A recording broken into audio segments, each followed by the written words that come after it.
안녕하세요. 맥킨의 지혜투자클럽입니다. 셀트리온 트룩시마 시판 후 임상 결과 관련해서 SCI급 학술지에 게재됐다는 소식이 나왔습니다. 기관과 외국인의 양매도 속에 주가는 16만원권을 이탈했는데요. 내일의 투자 전략까지 한번 살펴보겠습니다. 먼저 차트를 통해서 한번 살펴보겠습니다.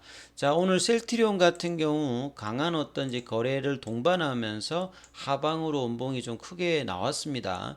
이 하락세는 2.97%, 시간에는 200원 정도 더 빠져가지고 15만 6,400원, 16만원권 이제 나름 이제 볼린저 밴드 하단 부근에 3일 정도 지지를 했습니다만 오늘 이 부분들을 밑단으로 내리면서 공매도 매매 비중은 이제 0.85입니다만 이 현물에서 외국 기관들이 좀 매도를 했죠. 그나마 이제 외국인들이 좀 락바튼 가격에서는 좀 샀는데 오늘은 밑단에서도 대규모로 좀 매도를 하는 어떤 흐름을 좀 보여줬죠. 개인들은 지금 5거래 연속으로 사주고 있습니다만, 자, 시장의 어떤 흐름들 하방일 때는 더 내려가고 올라갈 때 못 내려가는 흐름들을 2월 달에 첫 번째 이 양봉 이후 좀 기대를 했습니다만 결국 다시 작년 10월 달 이후에 계속 보여줬던 약세 흐름을 올해도 계속 이제 지속을 하고 있죠. 그리고 이제 프로그램 쪽에서도 매도가 나오면서 굉장히 좀 수급이 안 좋은 어떤 흐름들을 이어가고 있습니다. 그리고 ADX 지표 자체는 이렇게 연봉이 나오면서 살짝 좀 위쪽으로 하락세 어떤 추세가 좀 커지고 있는 어떤 흐름을 보여주고 있죠. 그래서 주봉상에서는 지금 이제 1월 말부터 계속 이제 하방 쪽의 어떤 추세 흐름들을 이어가고 있고 이걸 돌리지를 못하고 있습니다. 작년 8월 달 이후에 나왔던 상승 추세 전환이 이 헤드앤숄드 형태를 모양은 만들었습니다. 이걸 넥라인을 넘어가야 이제 돌파인데 돌파하지 못하고 계속 옆으로 이어지는 흐름을 주봉상에 좀 보여주고 있는데요. 그래서 월봉상의 어떤 파라볼릭자를 훼손시키지 않으면서 이 부분이 넘어가는 흐름들이 나와야 되는데, 자, 이 부분들이 올해도 지금 쉽지 않은 흐름들을 계속 보여주고 있는 상황입니다. 그래서 셀트리온도 그렇고요. 헬스케어도 4% 넘게 빠졌고 제약도 4% 넘게 빠지는 흐름을 보였습니다. 자, 이 부분에서 기사들 좀 살펴보면요. 이 셀트리온의 혈액암 치료제죠. 툭시마 관련되는 부분 여러 번 이제 시판 후 관련되는 보통 이제 해외 같은 경우에는 이 삼상을 통해서 이제 허가를 받더라 하더라도 이 PMS라고 해가지고 포스트 마케팅 이제 서바일리언스 이런 모니터링 과정을 합니다. 그래서 약물이 유효성 안전성이 있는지 여부를 해서 뭐 심한 경우는 뭐 취소를 당하기도 하고 여기에서 다른 적응증이라든지 이런 부분들 어떤 긍정적인 부분들도 있는데요. 이 트룩시마 같은 경우에는 SCI급 이제 국제 학술주인 이 엑스퍼트 오피니언 바이오로지컬 뭐 테라피 여기에 뭐 실렸다. 그래서 이제 바이오업계에서는 인정받는 뭐 저명한 곳이라고 하는데요. 자, 2016년, 2020년도까지 이 환자 677명을 대상으로 트룩시마를 이제 투약하고 난 다음에 안전성, 유효성을 확인한 시판 후 임상 시험 결과입니다. 보통 이제 이 PMS 관련되는 부분들은 담당 이제 스폰서 이제 모니터링 회사들 스폰서 회사들이 이걸 하기가 쉽지 않죠. 비용은 들어가는데 특별하게 이제 유용성은 없는데 그래도 이제 이걸 통해서 현재 치료진 입장에서 좀 도움이 되겠죠. 보통 이제 바이오시밀러에 대해서 이 항암제 라인은 사실 이제 처방하는 업사에서도 상당히 이제 뭐 크게 이렇게 문제가 되지 않죠. 나름 이제 자가 면역 치료제 바이오시밀러 같은 경우에는 이렇게 허가를 받아도 실제 의료진들이 이 처방까지 이어지는데 좀 나름의 좀 항암제 라인보다는 좀 더딘 게 있는데 항암제 라인에서는 이제 그런 상황에서 이런 이제 SCI급 학술지에 게재되는 이런 어떤 부분들이 좀 더 이제 뭐 도움이 될 수 있겠죠.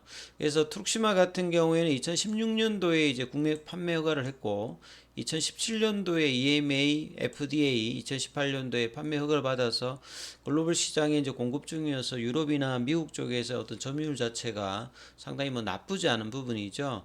이 혈액암의 대표적인 부분들이 이제 보통 보시게 되면 뭐 백혈병이라든지 림프종 요렇게 돼 있죠. 예, 림프종 그 암에서 보면 호지킨성 뭐 림프종이라든지 비호지킨성 림프종 이게 용어는 좀 어렵습니다만 이 고형암이 아니라 이제 혈액암이면 이렇게 혈액 속에 뭐 암이 있는 경우보다는 이 보통 이제 림프절 같은데 이제 그 생기는 부분이 좀 많다라고 보시면 되겠죠. 그래서 이 항체 치료제에서 가장 초기의 형태가 이제 오리지널 이제 바이오 의약품이 이제 리툭산이라고 있습니다.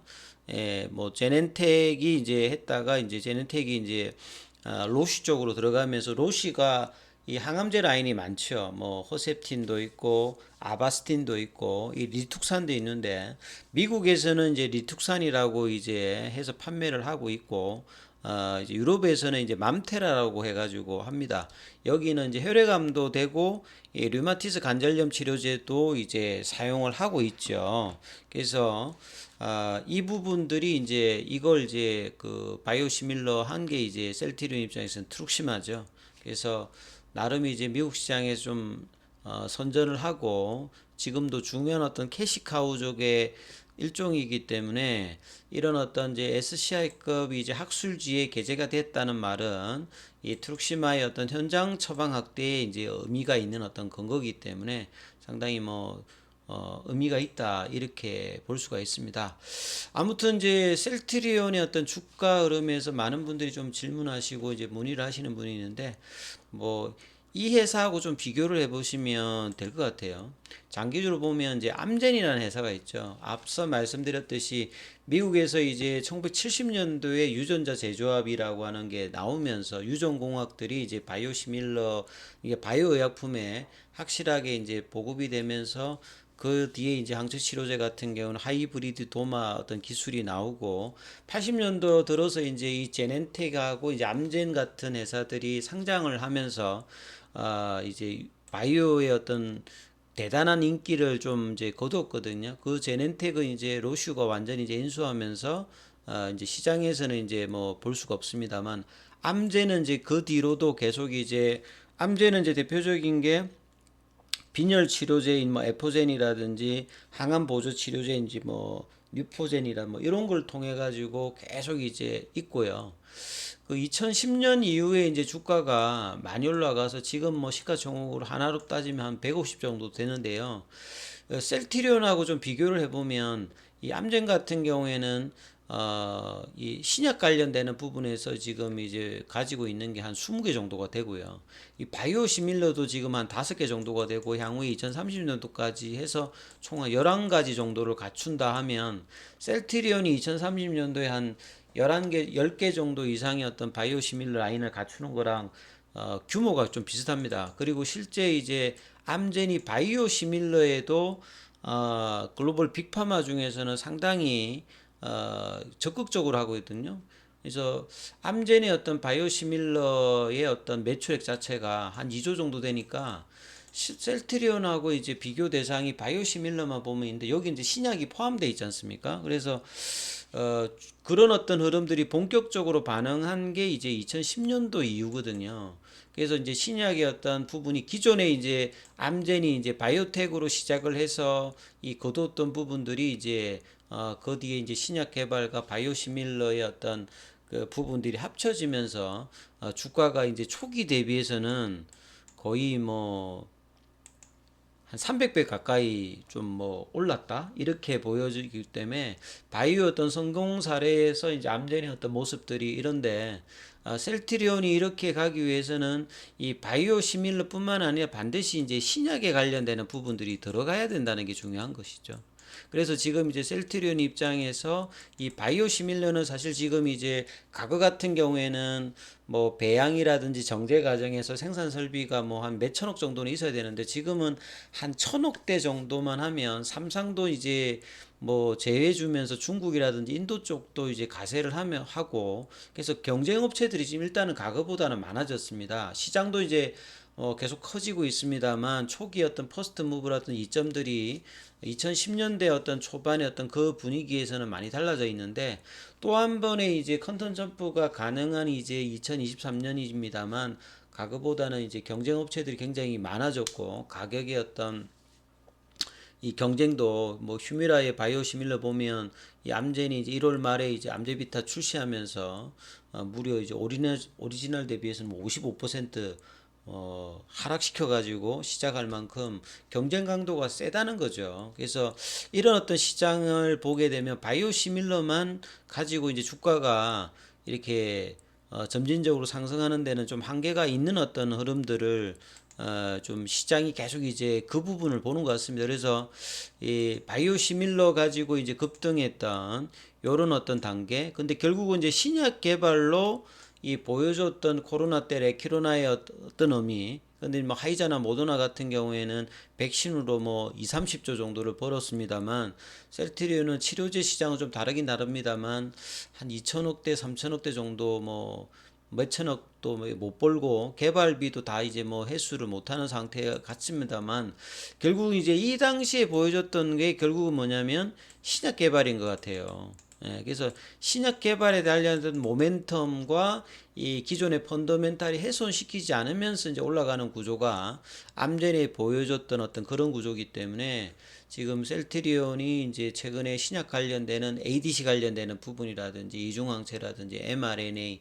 이런 부분들이 이제 이런 그 바이오시밀러의 캐시카우 역할을 해줄 때 나와야 되겠죠. 그래서 올해 이 펀더멘탈의 뭐 유플라이마라든지 램시마 SC의 성공과 미국 시장의 어떤 장착들이 왜 중요하냐면 이 장기적인 어떤 신약 개발의 회사의 어떤 M&A 과정에 돈도 많이 들어가고 그 다음에 그런 부분들을 하기 위한 어떤 부분에서 올해 내년에 이제 기존의 이제 바이오시밀러의 역점을 통해서 이 부분도 더욱더 공고히 하면서 또 한 번의 어떤 컨텐츠를 가기 위한 어떤 과정으로 이걸 본다라고 하면 예, 이런 부분들이 주가에 반영되면 장기적으로 뭐 다시 이제 이런 어떤 구간의 흐름은 나오겠습니다만 예, 단기적으로는 지금 이제 그런 어떤 흐름의 시장의 어떤 분위기가 이런 어떤 거래량의 어떤 축소들이 나오면서 수급의 부진으로 쉽지는 않습니다만 장기적으로는 이제 그런 흐름의 어떤 회사 반향이 이제 나올 수 있는 어떤 그런 어떤 방향으로 좀 잡고 있다 보입니다.